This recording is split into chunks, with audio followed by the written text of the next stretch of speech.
하나님 말씀 우리 함께 보도록 하겠습니다. 히브리서 4장 12절부터 16절까지 말씀입니다.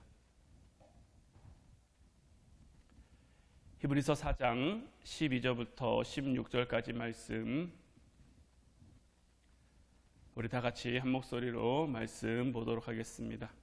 하나님의 말씀은 살아있고 활력이 있어 좌우의 날선 어떤 검보다도 예리하여 혼과 영과 및 관절과 골수를 찔러 쪼개기까지 하며 또 마음의 생각과 뜻을 판단하나니 지으신 것이 하나도 그 앞에 나타나지 않음이 없고 우리의 결산을 받으실 이의 눈앞에 만물이 벌거벗은 것 같이 드러나느니라. 그러므로 우리에게 큰 대제사장이 계시니 승천하시니 곧 하나님의 아들 예수시라. 우리가 믿는 도리를 굳게 잡을지어다. 우리에게 있는 대제사장은 우리의 연약함을 동정하지 못하실 리가 아니요 모든 일에 우리와 똑같이 시험을 받으신 이로되 죄는 없으시니라. 그러므로 우리는 긍휼하심을 받고 때를 따라 돕는 은혜를 얻기 위하여 은혜의 보좌 앞에 담대히 나아갈 것이니라. 아멘. 오늘 이 시간에는 간절한 자에게 주시는 선물이라는 제목 가지고 우리가 함께 말씀 나눌 때에 하나님의 크신 은혜가 정말 선물처럼 우리 모두에게 주어질 수 있기를 주님의 이름으로 축원해 드립니다. 우리 그리스도인들의 특징 가운데 하나가 소망입니다. 하나님께서 우리에게 믿음과 소망과 사랑을 가지고 살라고 했고, 믿음은 소망으로 이어지고요, 또한 소망을 우리가 깨달을 수 있는 것은 하나님의 사랑 때문이었죠. 다시 이 하나님의 사랑에서 우리가 소망 가운데로 나아가는 삶을 살기 위해 이 소망이라는 것이 무엇인지 우리가 알아야 되는데, 이 소망이 가진 특징 가운데 하나가 뭐냐? 바로 간절함인 거예요. 오늘 본문 12절 13절 말씀을 다시 보면 하나님의 말씀은 살아있고 활력이 있어 좌우의 날선 어떤 검보다도 예리하여 혼과 영과 및 관절과 골수를 찔러 쪼개기까지 하며 또 마음의 생각과 뜻을 판단하나니 지으신 것이 하나도 그 앞에 나타나지 않음이 없고 우리의 결산을 받으실 이의 눈앞에 만물이 벌거벗은 것 같이 드러나느니라 라고 되어 있죠. 하나님의 말씀은 좌우의 날선 검과 같고 살아있는 말씀이기 때문에 우리의 마음과 우리의 뜻을 판단하죠. 그 하나님의 말씀 앞에 우리는 정말 벌거벗은 것처럼 드러날 수밖에 없어요. 벌거벗은 것처럼 드러나기에 우리는 그 어떤 것도 하나님 앞에 감출 수도 없고요, 숨길 수도 없어요. 하나님 앞에 우리가 은밀히 행한다고, 아무도 보지 않는 곳에서 은밀히 행한다고 해도 하나님께서는 이미 우리의 모든 것을 다 알고 있고 그 심판의 날이 반드시 우리에게 다다를 것을 이 히브리 기자는 얘기하고 있는 거예요. 그러면서 무엇을 이야기하느냐? 14절 15절 말씀을 보면 그러므로 우리에게 큰 대제사장이 계시니 승천하시니 곧 하나님의 아들 예수시라. 우리가 믿는 도리를 굳게 잡을지어다. 우리에게 있는 대제사장은 우리의 연약함을 동정하지 못하실 리가 아니요 모든 일에 우리와 똑같이 시험을 받으신 이로되 죄는 없으시니라. 하지만 그 하나님의 심판 앞에 우리는 정말 벌거벗은 것처럼 모든 것을 드러낼 수밖에 없고 모든 것을 감출 수 없지만, 그래서 우리의 연약함, 우리의 부족함이 다 드러날 수밖에 없지만 우리가 누구를 믿습니까? 우리와 똑같이 시험 받으시고 우리의 연약함을 아시기에 우리를 동정할 수 있는 그 예수 그리스도를 믿고 있고 그 예수 그리스도를 우리가 굳게 잡아야 함을 이야기하고 있는 거예요.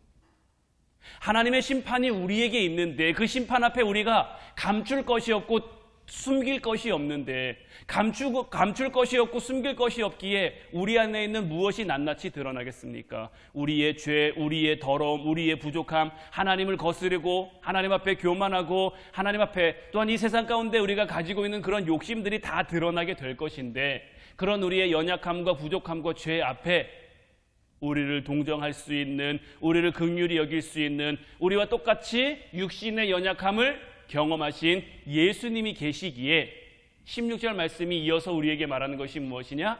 그러므로 우리는 긍휼하심을 받고 때를 따라 돕는 은혜를 얻기 위하여 은혜의 보좌 앞에 담대히 나아갈 것이니라.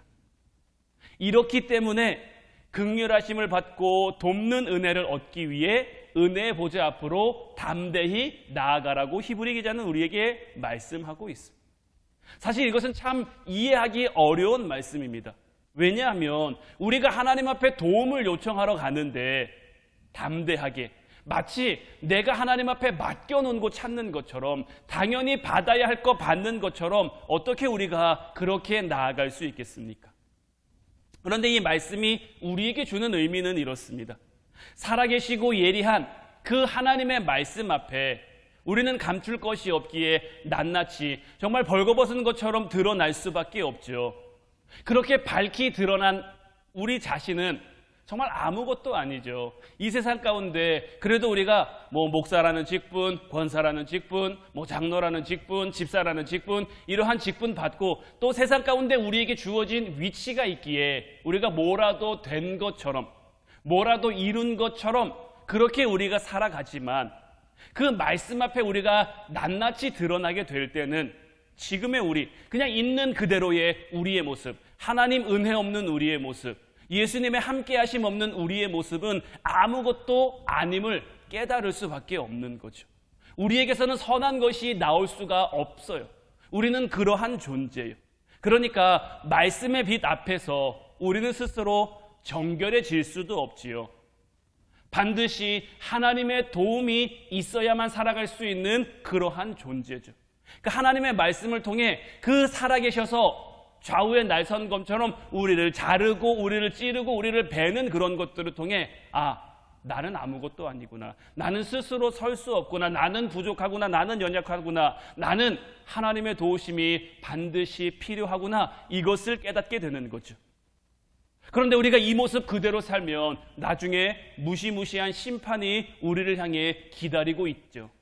그 심판 가운데 우리가 구원받기 위해서는 우리가 어떻게 해야 됩니까? 하나님밖에 없다라는 그 확신 속에 살아갈 수밖에 없는 것.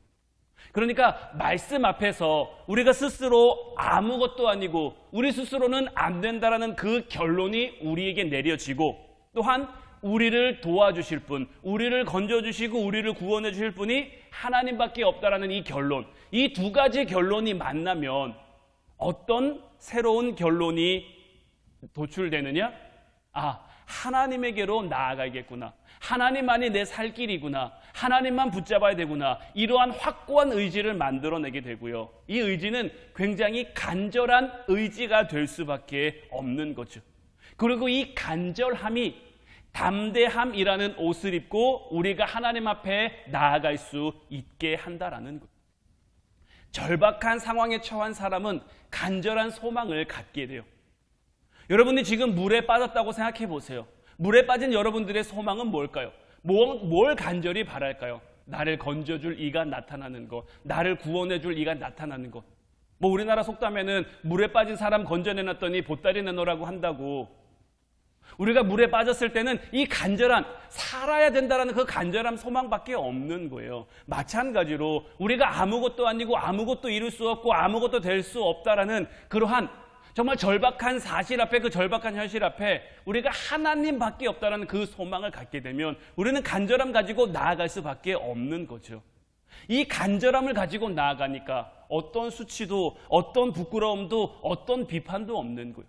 마치 수로보니게 여인이 예수님 앞에 나아갈 때 자기의 딸을 고쳐야 된다는 그 간절함밖에 없잖아요. 그러니까 예수님이 그 여인에게 뭐라고 말씀하셔도 다 견딜 수가 있는 거예요. 개처럼 자기를 여겨도 맞습니다, 내가 개입니다. 하지만 개도 주인의 상에서 떨어지는 부스러기를 먹으니 내 딸을 살려주십시오. 이 간절한 소망을 가지고 나오니까 모든 상황, 모든 환경, 모든 것들을 다 견뎌내고 이겨낼 수 있는 거죠. 유일하게 자신을 살려줄, 자기를 도와줄 이로부터 내가 거절당하면, 이 수로보니게 여인이 예수님에게 거절당하면 끝이에요. 더 이상은 없어요. 그러니 어떻게 해서든지 예수님을 붙잡고 예수님 정말 발끝에라도 매달려 사정하고 또 사정하고 또 사정하는 거죠. 여기서 소심하게 예수님이 나를 도와줄 수도 있지 않을까라고 이리저리 재고 있으면 어떻게 됐습니까? 아쉬운 건 우리예요. 예수님이 아쉬운 게 아니에요. 정말 아쉬운 건 우리인데 우리는 이 땅에서 우리의 삶을 어떻게 삽니까? 우리는 마치 아쉬운 것이 없는 것처럼 하나님만 간절하고 하나님만 아쉽고 하나님만 우리를 향해 발 동동동동 구르고 있는 그러한 모습, 우리가 못 보니까 그렇지 하나님이 우리를 향해 얼마나 안타까운 마음을 가지고 계시겠습니까? 우리는 지금 이것저것 잴 때가 아닌 거예요. 다소 좀 뻔뻔하게 보일 수도 있지만 좀 하나님 앞에 우리가 뻔뻔하게 보이면 어떻습니까? 우리 하나님 아들이잖아요. 하나님이 우리를 아들 삼아 주셨잖아요. 하나님 자녀 삼아 주셨잖아요. 자녀인데 아버지 앞에 나가면서 좀 뻔뻔하면 어떻습니까? 그 도움 없으면 우리가 살 수 없는데, 그 도움 없으면 우리가 죽을 수밖에 없는데, 그 은혜를 구하러 우리는 담대히 또한 간절히 나아갈 수 있어야 하는 것. 그리고 우리 하나님께서는 이렇게 간절한 마음으로 담대히 나오는 자들을 외면하지 않으시고 내치지 않으시고 안아주신다라는 것. 우리 하나님은 매우 현실적인 분이세요. 우리가 현실 가운데 우리의 믿음을 지키며 살아가려고 할 때에 우리에게 어떤 일이 일어날지, 우리가 어떤 공격을 받을지 하나님께서는 이미 다 알고 계세요. 그럼에도 혼자서는 실행할 수 없는 그 지침서를 우리에게 남겨주셨죠. 그 지침서가 뭡니까? 우리가 보는 성경이에요. 우리가 말씀 보지만 우리가 스스로 말씀을 이룰 수 있습니까? 우리가 말씀 스스로 이루어지게 할 수 있습니까? 우리는 스스로 말씀을 이룰 수가 없어요. 말씀을 봐서 알지만 지식적으로는 하나님에 대해서, 지식적으로는 어떤 성경적인 지식에 대해서 많이 알고 있을 수는 있지만 우리가 안다고 해서 이룰 수 있는 것은 아니에요. 이것이 무엇은 의미입니까? 유일하게 도와주실 이 앞에 나오라는 거예요. 하나님께서 우리에게 말씀을 주신 이유는 바로 여기에 있는 거예요. 네가 지금 힘든 상황 가운데 있느냐? 네가 지금 어려운 상황 가운데 있느냐? 네가 지금 절박함 가운데 있느냐? 말씀 받지 않냐? 내가 이런 하나님이야. 난 이런 거 할 수 있고 이렇게도 될 수 있고 이렇게도 이룰 수 있어. 네가 봤으면 너의 그 간절함 가지고 나에게 나와. 나에게 나가오면 수고하고 무거운 짐진 자들아 내게로 오라. 내가 너희를 쉬게 하리라. 이렇게 말씀하시는 것처럼 내 의지로 싸워 이기는 것이 아니라 내 의지, 내 간절함을 하나님 앞에 내어드리면 하나님께서 나의 의지를 들어 완전한 믿음의 삶 가운데로 이끌어 가시겠다라는 것. 히브리서 5장 2절 말씀을 보면 그가 무식하고 미혹된 자를 능히 용납할 수 있는 것은 자기도 연약에 휩싸여 있습니다. 예수님께서 이런 참 말도 안 되는 우리를 용납할 수 있는 것은 계수님도 시험 받아보셨잖아요. 40일 금식하고 마귀가 나타나서 3가지 유혹을 하죠. 예수님도 유혹 받고 그 유혹이 얼마나 달콤하게 들리는지, 얼마나 아찔하게 들리는지 경험해 보셨단 말이에요. 겟세마네 동산에서 그 십자가 사역을 앞두고도 얼마든지 정말 할 수만 있으면 도망치고 싶었는데, 할 수만 있으면 피하고 싶었는데, 그런 연약한 마음 예수님도 품어보셨잖아요. 그렇기에 우리처럼 정말 무식하고 미혹된 자, 세상 가운데 쪄들어 있는 우리를 주님께서 능히 용납해 주신다라는 거죠. 우리가 그분 앞에 설 자격이 없는 것처럼 여겨질 때, 내가 참 부족하고 내가 참 모자르고 하나님 나에게 이렇게 해주셨는데, 하나님 나에게 이런 도움 주셨는데, 하나님 나에게 이런 은혜 주셨었는데 참 내가 이러면 안 되는데, 알면서도 이렇게 살아가는 우리의 모습이 참 자격 없는 것처럼 그렇게 느껴질 때야말로 우리가 하나님 앞에 나아가야 될 때라는 거죠. 우리가 이러한 절박함으로, 이러한 간절함으로 주님의 도우심을 구하며 나가면 성령 하나님께서 우리에게 주시는 선물이 바로 믿음인 거예요. 그래서 그 믿음을 통해 보이지 않는 것을 볼 수 있게 하는 것, 아직 이루어지지 않은 그 바라는 것들을 바랄 수 있도록 소망을 우리가 이 땅 가운데 가지고 살아갈 수 있도록 하는 거죠.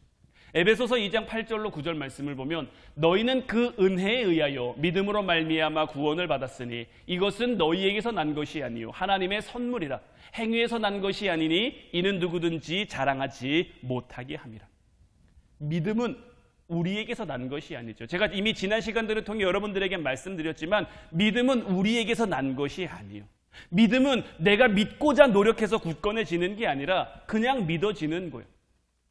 여러분들, 하나님이 천지를 창조하신 거 믿으시죠? 이스라엘 백성들이 출애굽해서 홍해 건넌 거 믿으시죠? 예수님이 십자가에 달려 돌아가셨다가 사흘 만에 다시 살아난 것 믿으시죠? 근데 이걸 우리가 어떻게 설명할 수 있습니까? 과학적인 어떤 해설을 달 수 있습니까? 증명할 수 있습니까? 안 돼요. 현실적으로는 불가능해요. 현실적으로 죽은 사람이 어떻게 다시 살아납니까? 현실적으로 바다가 어떻게 갈라집니까? 이스라엘 백성들이 건널 때는 길이 됐다가 애국 군대들이 건널 때는 다시 바다가 합쳐져서 그곳에 애국 군대들이 수장되게 하는 그런 일들이 어떻게 나타납니까? 이게 내가 믿어야지 해서 믿는 게 아니라 그냥 믿어지는 거예요. 왜 믿어집니까? 하나님이 우리에게 믿음을 주셨으니까. 이 믿음은 하나님이 우리에게 주신 선물인 거예요. 근데 물론 이 믿음도 아는 만큼 믿을 수 있는 거예요. 하나님이 어떤 능력을 행하셨는지 알아야 믿을 거 아니에요. 하나님이 홍해를 가르셨는지 안 가르셨는지, 하나님이 태양을 멈추셨는지 안 멈추셨는지, 예수님이 나사로를 살리셨는지 안 살리셨는지, 오병이어의 기적을 일으키셨는지 안 일으키셨는지 내가 모르면 어떻게 믿습니까? 알아야 믿는 거죠. 하나님은 아니까 그 아는 만큼 우리가 스스로 믿는 게 아니라 그 아는 만큼 하나님이 주신 믿음에 의해 우리가 믿게 되는 거죠. 우리가 주님밖에 없다라는 그 결론을 얻고 정말 도피성을 찾아 뛰어가는 것처럼 주님 앞에 간절히 나아가면 주님은 우리를 지켜주실 줄로 믿어요. 그리고 그런 우리들에게 하나님의 살아계심을 나타내시며 또한 믿음으로 우리에게 허락된 삶을 살아가게 이끄실 거예요. 로마서 10장 11절로 12절 말씀을 보면 성경에 이르되 누구든지 그를 믿는 자는 부끄러움을 당하지 아니하리라 하니 유대인이나 헬라인이나 차별이 없음이라. 한 분이신 주께서 모든 사람의 주가 되사 그를 부르는 모든 사람에게 부요하시도다라고 됐습니다.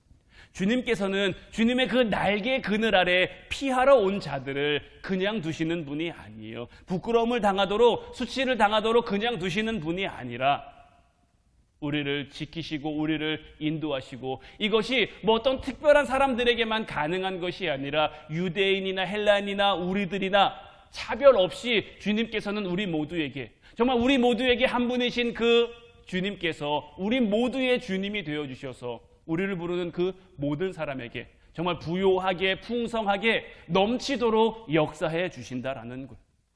선물로 우리에게 주신 그 믿음은 내가 붙들려고 지키고 애쓰는 것이 아니라 주님께서 친히 지키시고 친히 이루어 가시는 것.